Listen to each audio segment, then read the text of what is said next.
పశ్చిమాసియాలో మరోసారి యుద్ధ మేఘాలు కమ్ముకుంటున్నాయి. ఇరాన్లో నెలకొన్న అంతర్గత అల్లర్లు ఇప్పుడు ఆ దేశ సుప్రీం లీడర్ ఖమేనీ, అమెరికా అధ్యక్షుడు డొనాల్డ్ ట్రంప్ మధ్య వ్యక్తిగత పోరుగా మారింది. ఇరాన్లో జరుగుతున్న ఆందోళనలకు అమెరికా అధ్యక్షుడే స్వయంగా ఆజ్యం పోస్తున్నారని, ఆయన ఒక నేరస్తుడు అని ఖమేనీ ధ్వజమెత్తారు. దీనికి అంతే ఘాటుగా స్పందించిన ట్రంప్ తన సొంత ప్రజలనే చంపుకుంటున్న ఖమేనీ అసలు పాలన చేయడానికి అనర్హుడని, ఆయన వెంటనే గద్దె దిగాలని పిలుపునిచ్చారు. ఇప్పటికే 3,000 మందికి పైగా నిరసనకారులు ప్రాణాలు కోల్పోయినట్టు వస్తున్న వార్తలు ప్రపంచాన్ని భయాందోళనకు గురిచేస్తున్నాయి. అసలు ఈ ఇద్దరి అగ్రనేతల మధ్య యుద్ధం ఎక్కడికి దారితీస్తోంది? ఇరాన్ లో ఏం జరుగుతోంది? Let's watch the story.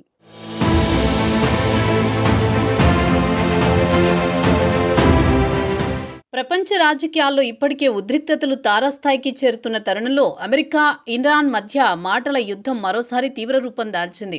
ఈసారి ఇది సాధారణ దౌత్యపరమైన విమర్శలకే పరిమితం కాకుండా రెండు దేశాల అత్యున్నత నేతలు నేరుగా ఒకరిపై ఒకరు తీవ్ర ఆరోపణలు చేసుకుంటూ అంతర్జాతీయ వేదికపై సంచలన వ్యాఖ్యలు చేశారు.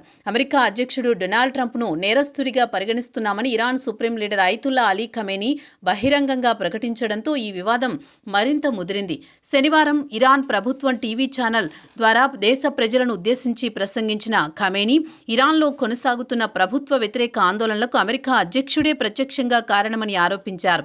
ఈ తిరుగుబాటుకు ట్రంప్ స్వయంగా ఆజ్యం పోశారని, విద్రోహ శక్తులకు బహిరంగంగా మద్దతిచ్చారని ఆయన తీవ్రంగా విమర్శించారు. సైనికంగా సహాయపడతామని ప్రకటిస్తూ ఇరాన్ను రాజకీయంగా, ఆర్థికంగా అణచివేయడమే అమెరికా లక్ష్యమని ఖమేనీ పేర్కొన్నారు.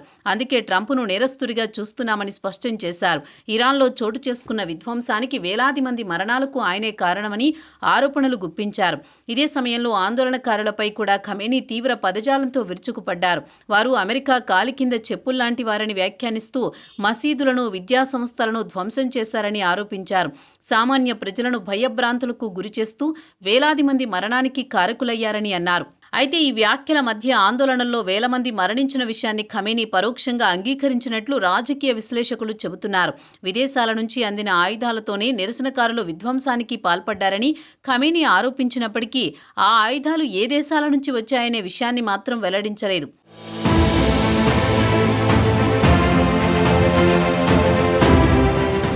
ఖమేనీ చేసిన తీవ్ర వ్యాఖ్యలకు అమెరికా అధ్యక్షుడు ట్రంప్ కూడా అంతే ఘాటుగా స్పందించారు. గతంలో ఎన్నడూ చూడని విధంగా ఇరాన్ ప్రజలపై దాడులు జరుగుతున్నాయని వ్యాఖ్యానించిన ట్రంప్ ఆ దేశంలో కొనసాగుతున్న హింసకు పూర్తి బాధ్యత ఖమేనీదే అని ఆరోపించారు.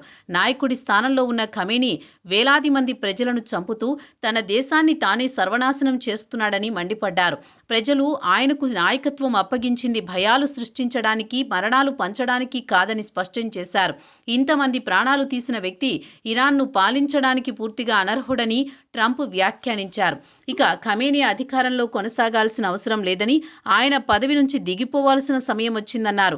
ఇరాన్ ప్రజలు కొత్త నాయకుడిని ఎన్నుకోవాలని పిలుపునిచ్చిన ట్రంప్ వ్యాఖ్యలు అంతర్జాతీయంగా తీవ్ర చర్చకు దారితీశాయి. ఇరాన్లో నెలకొన్న ఆందోళనలకు అమెరికానే కారణమని ఖమేనీ ఆరోపించిన నేపథ్యంలో ట్రంప్ నుంచి వచ్చిన ఈ ఘాటు స్పందన మరింత సంచలనంగా మారింది. ఇదిలా ఉండగా నిరసనల్లో పాల్గొన్న వారంతా అమెరికా కోసం పనిచేసిన వారే అని ఖమేనీ ఆరోపించారు. ఇరాన్ను అణిచివేయడం, ఆధిపత్యం చలాయించడమే లక్ష్యంగా అమెరికా ఈ కుట్రను పన్నుతోందని ఆయన తీవ్రంగా దుయ్యబట్టారు. ఈ వ్యాఖ్యలు ఇరాన్లోని అధికార వర్గాలు, భద్రతా వ్యవస్థలు మరింత కఠిన వైఖరిని అవలంబించేందుకు దారితీస్తున్నాయన్న అభిప్రాయాలు వినిపిస్తున్నాయి.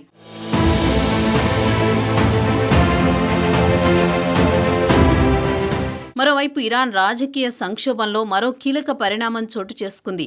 ప్రవాసంలో ఉన్న ఇరాన్ యువరాజు రెజా పహ్లావి దేశంలో కొనసాగుతున్న ఆందోళనలను మరింత తీవ్రం చేయాలని ప్రజలకు పిలుపునిచ్చారు. ప్రజలంతా వీధుల్లోకి వచ్చి ప్రభుత్వానికి వ్యతిరేకంగా నినాదాలు చేయాలని ఆయన కోరారు. ఇరాన్ ప్రజలకు అమెరికా అధ్యక్షుడు ట్రంప్ అండగా ఉంటారని పేర్కొనడం ఇరాన్ ప్రభుత్వాన్ని మరింత ఆగ్రహానికి గురిచేసింది. ఇదిలా ఉండగా ఇరాన్లో కొనసాగుతున్న హింసాత్మక ఘటనలపై అంతర్జాతీయ మానవ హక్కుల సంస్థలు తీవ్ర ఆందోళనలు వ్యక్తం చేస్తున్నాయి. ఇప్పటి వరకు 3,000 మందికి పైగా నిరసనకారులు ప్రాణాలు కోల్పోయినట్లు అంతర్జాతీయ నివేదికలు వెల్లడించాయి. వాస్తవ మరణాల సంఖ్య ఇంకా ఎక్కువగా ఉండవచ్చని విశ్లేషకులు అంచనా వేస్తున్నారు. ఒకవైపు ప్రజల ఆగ్రహం, మరోవైపు ప్రభుత్వ కఠిన చర్యలు. అదే సమయంలో అమెరికా, ఇరాన్ మధ్య మాటల యుద్ధం కలిసి ఇరాన్ను తీవ్ర రాజకీయ మరియు సామాజిక సంక్షోభంలోకి నెడుతున్నాయి. ఇది కేవలం 2 దేశాల మధ్య మాటల ఘర్షణ మాత్రమే కాదని మధ్యప్రాచ్య ప్రాంతం మొత్తానికే ప్రభావం చూపే పరిణామంగా విశ్లేషకులు భావిస్తున్నారు. ఆందోళనకారుల దగ్గరకు విదేశీ ఆయుధాలు వస్తున్నాయని ఖమేనీ చెబుతుంటే ప్రభుత్వం నిరాయుధులైన ప్రజలపై బుల్లెట్ల వర్షం కురిపిస్తోందని ప్రపంచ దేశాలు ఆరోపిస్తున్నాయి.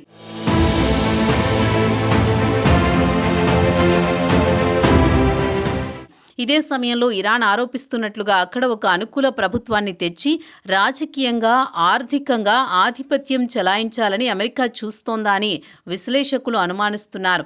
ఇరాన్లో అస్థిరత ఏర్పడితే అది మొత్తం పశ్చిమాసియాపై ప్రభావం చూపుతుంది. ముఖ్యంగా ఇంధన ధరలు, అంతర్జాతీయ వాణిజ్యంపై దీని ప్రభావం భారీగా ఉండే అవకాశం ఉందని చెబుతున్నారు. ఇప్పటికే అమెరికా, ఇరాన్ మధ్య విభేదాలు అత్యంత ప్రమాదకర దశకు చేరుకున్నాయి.